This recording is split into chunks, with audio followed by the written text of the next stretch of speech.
নমস্কার, আমি প্রত্যয়। তা গতকাল এমন একটা সিনেমা দেখলাম, যেই সিনেমাটা দেখবার পর তোমাদের মনে হবে যে কেন আমাদের সরকারের প্রতি, পুলিশের প্রতি ভরসা উঠে যাচ্ছে।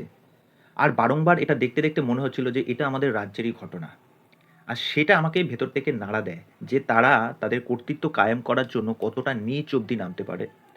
এই সিনেমাটা দেখতে, দেখতে না তোমাদের এটা বারংবার ফিল হবে। আর এটার এন্ডিং যেভাবে শেষ করে, সেটা জাস্ট তোমাদেরকে হন্ট করে বেড়াবে। সিনেমাটার নাম হচ্ছে নারিবেটা, মালায়ালাম একটা ছবি, যেটা তোমরা হিন্দিতে দেখতে পাবে সোনি লিভে। সিনেমার রান টাইম কিন্তু খুব অল্প, 2 ঘন্টা 16 মিনিট মতো। লিড ক্যারেক্টারে আছে টভিনো থমাস। তা টভিনো থমাসের আমি এর আগে যে কটা সিনেমা দেখেছি, সে না খুব কন্টেন্ট ওরিয়েন্টেড কাজ পছন্দ করে। ওকে, তা এই সিনেমার গল্পটা যদি তোমাদেরকে ছোট্ট করে বলি, যে টভিনো থমাসের ক্যারেক্টারটা একটা ব্রিলিয়ান্ট একটা ছেলে, পড়াশোনায় খুব ভালো। ঠিক আছে, সে তার মায়ের সাথে থাকে। এই ভিডিওর মধ্যে একটু হালকা স্পয়লার থাকবে। ওকে, তা এখানে দেখাচ্ছে সে তার চাকরি বাকরি নিয়ে খুব একটা ওয়াকিবহল নয়, মানে যেরকম একটা চলছে চলছে এরকম একটা ব্যাপার। সে একটা ভালো চাকরি পেতে চায়, কিন্তু ওই নর্মাল ছোটোখাটো দপ্তরের চাকরি কিন্তু সে করতে চায় না।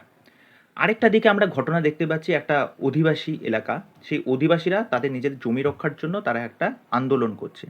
ঠিক আছে, তা হঠাৎ করে একদিন টভিনো থমাসের কাছে একটা চিঠি আসে চাকরির, তাও আর কি কনস্টেবল, পুলিশের কনস্টেবলের চাকরি। তা যাই তাই নাই করে সে পুলিশের ওই কনস্টেবলের চাকরিটা সে নিয়ে নেয়।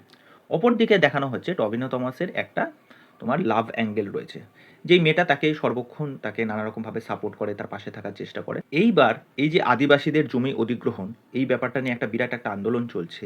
তারপরে এই যে টভিনো থমাসের ক্যারেক্টারটা এই যে কনস্টেবল পুলিশে জয়েন করছে, তারপরে এই দুটো ঘটনা শেষ পর্যন্ত কীভাবে মিলে যায়, এই সিনেমাটা যদি তোমরা দেখো না, তোমাদের ভেতর থেকে না নাড়িয়ে দেবে জাস্ট।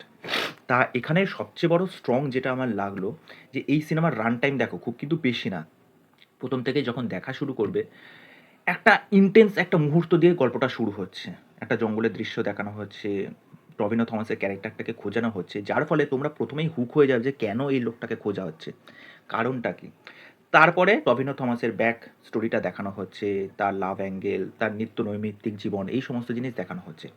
পুলিশে জয়েন করার পর এই মানুষটার সাথে কি কি হয়, এবং এটার সবচেয়ে স্ট্রং দিক হচ্ছে এটার এন্ডিংয়ের ওই মোটামুটি ধরো 40 থেকে 45 মিনিট, ওই জায়গায় গল্পটা কিভাবে 360 ডিগ্রি পুরো ঘুরে যায়, আর ওখানে যেই জিনিসপত্রগুলো হয়, তোমাদের ওই জায়গায় দেখতে দেখতে না তোমাদের গায়ে কাটা দেবে যে কি হচ্ছে। ওই জায়গাটার সিনটাকে যেভাবে ক্যাপচার করা হয়েছে, ওই জায়গার জিনিসপত্রগুলো বা অ্যাকশনগুলো যেভাবে কোরিওগ্রাফ করা হয়েছে, যেভাবে স্টেজ করা হয়েছে, সেই জায়গাটা ব্যাপক।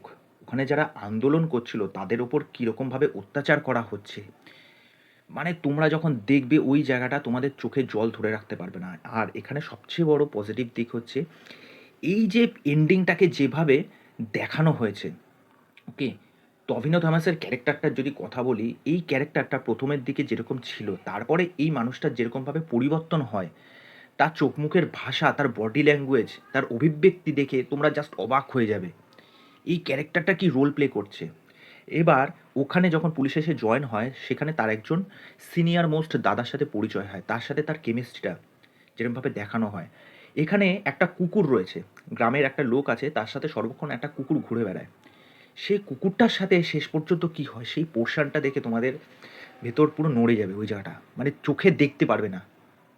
ওকে, তা পাশাপাশি এখানে আরেকটা দিকও আমার ভালো লাগলো, যেখানে এই অ্যাকশন দৃশ্যগুলো দেখানো হচ্ছে, এখানে যে ব্যাকগ্রাউন্ড স্কোর, ওভারঅল এই যে লাস্টের দিকে যে সিনেমাটোগ্রাফি, যেভাবে ওই জায়গাপত্রগুলো দেখানো হচ্ছে, যেভাবে গ্রামবাসীদের উপর অত্যাচার করা হচ্ছে, ওই জায়গাটা খুব রগরগে দগদগে, যে এই জায়গাটা মানে দেখে তোমাদের জাস্ট ভাল লাগবে না যে আমি এটা কী দেখলাম, এরকম একটা ব্যাপার।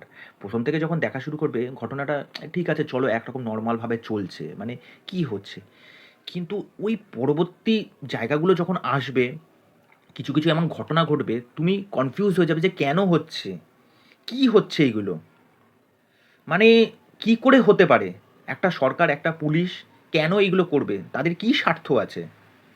ওকে, তা ওভারঅল এই সিনেমার যা এক্সপেরিয়েন্স, দেখো সিনেমার মধ্যে গলদ আছে আমার যেটা মনে হয়েছে। কেননা এই যে প্রথমের দিকের যে জিনিসপত্রগুলো, ঘটনাগুলো দেখানো হচ্ছে, এই যে তার প্রেমিকার সাথে লাভ অ্যাঙ্গেলটা দেখানো হচ্ছে, এইটা না ঠিকঠাক মতো এস্টাবলিশ করা হয়নি।